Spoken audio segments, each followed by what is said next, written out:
Are you someone like me who has recently just broken your wrist? Or are you someone who does risky stuff all the time and you're likely to break your wrist at any moment in the future and you actually want to prevent that from happening? Well, if you are, stick around and I'll let you know why I'm now riding with this, the Mobius X8 wrist brace. Alright, so the way I see it is you have about 3 options. This is the first option and it's cheap and nasty. And so I think these cost me about $25 and I got them for snowboarding.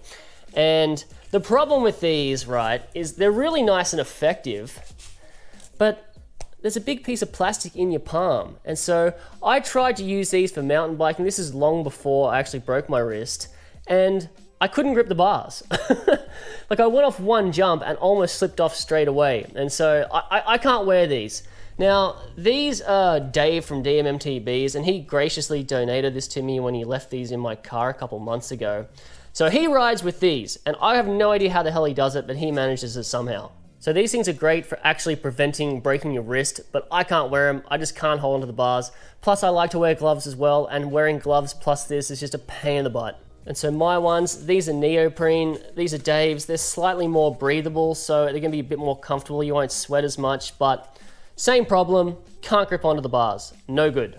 And so the second option is something like the Troy Lee Designs wrist brace. So they're gonna be more comfortable because you don't have that piece of plastic in your palm, but the same problem, you still have something in your palm, like more of that neoprene material, but all the protection is on the back, and that is to prevent the hyperextension. So they have like dowel rods in the back to prevent the hyperextension, and you can stick in more or less depending on how much flex you want. Okay, so they're gonna be more comfortable than the cheap and nasty option, but you're still gonna have the issue of having that extra material in your palm. So if you're wearing that plus a glove, I don't know, I'm not into it. And I reckon they're gonna wear out pretty quickly. Like I watched a review from someone who said he'd been on about 10 rides, and looking at the palm, it already looked like it was half worn out already. And so the Troy Lee Designs, I think they're about 75 Australian dollars per brace. So for a complete setup, you're looking at about 150 Australian dollars. So getting kind of expensive, not all that comfortable, and I reckon they're gonna wear out pretty quickly too, so I didn't go for them. So this brings me to the final option. This is more S tier, right? We're talking like double the price again. This is close to 300 Australian dollars per wrist brace. This is the Mobius X8. And so the main reason I went for these is I just didn't want anything else in the way when I'm gripping the bars. I already run really thick gloves and that's bad enough. So these are really designed to prevent that hyperextension backwards, and there's a spring in there as well. So it provides a little bit of shock absorbing when you're going along. And you can tighten the screw down here and that will limit the range of motion. So depending on how much you want. And so with the neoprene material here, you can swap it out. There's different options. So this is the 1-finger option. They also have a 2-finger option. And depending on how thick your wrist is, they give you a couple different options for the padding as well. So this is a thicker padding, and they also give you a thinner padding option as well there. All right, well, enough talking about it. Let's go out into the wild, chuck it on and see how it goes. All right, so let's just talk about the nuisance factor of getting this thing on and off for a second. So it's got a quick release here. I guess it's kind of like a boa system on snowboard boots, if you're familiar with that. So just nice and easy to get off. Got some Velcro here. Slides right off like that. And now for getting it on, the very first thing I was concerned about is this hole wouldn't be big enough for some of the gloves I wear, but so far I've put on a couple and you can squeeze it on. It is a little bit difficult though. All right, so in terms of getting it on, just make sure the tendon back plate's nice and loose. You slide your hand through.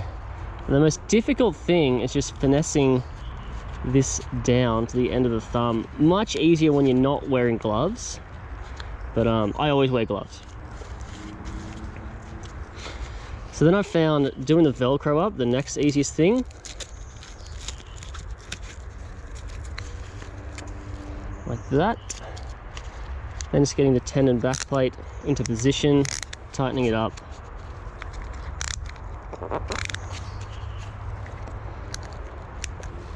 So there we go. So I watched a couple of reviews online and a lot of people made a big thing about making sure there's enough gap here. So if this like bottoms out, that means your wrist is too small, right? So you got to make sure you buy the right size. But my wrist is still really puffy, you can see it right there. Plus I'm wearing a glove, so there's plenty gap there, so that's fine. So in terms of general comfort, for the little bit of riding I've been doing so far, it's felt fine. I haven't felt like, oh, this is really annoying or restrictive. You know, it's not as nice as riding without it, but it's fine. All right, so I'm gonna head over and attempt the East Trail, which is one of the more challenging sections of the Manly Dam, and if I can do that top to bottom, I'm going to call this a big success for today. Alright, I completely forgot this existed, but let's try the 19th hole. Might even be more challenging than the East Trail. Oh no!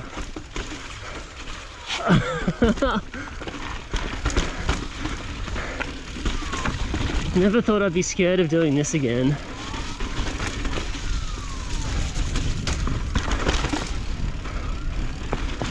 Oh, it's wet. It's always wet.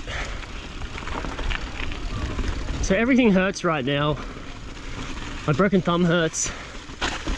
My thumb on the broken wrist hurts. Don't know what's going on there. I guess I just haven't used it much in the last like 2 months. Oh, oh no. Oh no.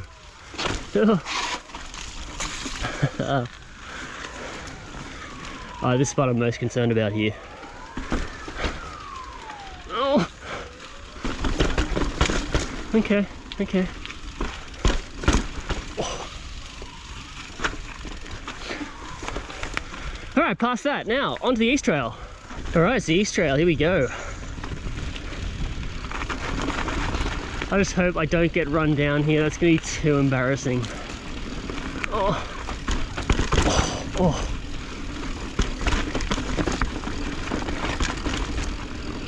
Oh boy.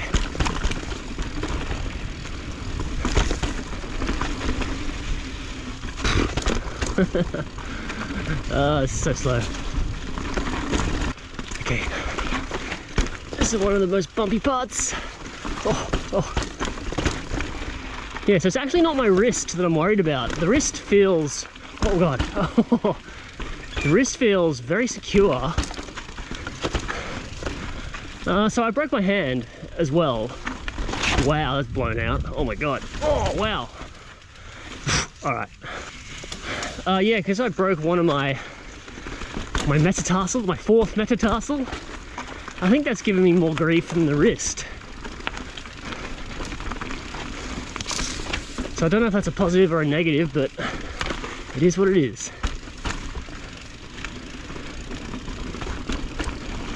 And yeah, then the broken thumb is in quite a lot of discomfort. I've realized I can't change gears properly. I kind of just have to mash it with the palm of my hand when I go through them. Here's what I'm doing to change gears now. Probably have no business being out here. Alright, so that's East Trail section 1 complete. Off to section 2. Now there's a little black roll coming up, which I've no idea if I can do this or not. Let's see. Section 2. Okay, here it is. Am I going to do this or not?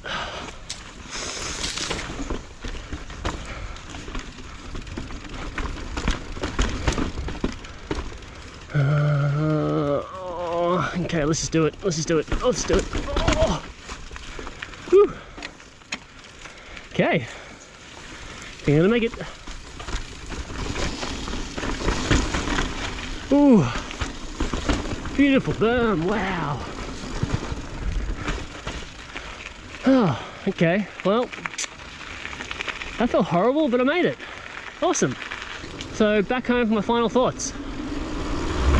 Right, so final thoughts for this initial review. I really like them. I think it's great how there's just nothing in the way of your palm so you can grab the bars naturally. The adjustability is great. It's comfortable enough. So I'm definitely going to ride with this one going forward.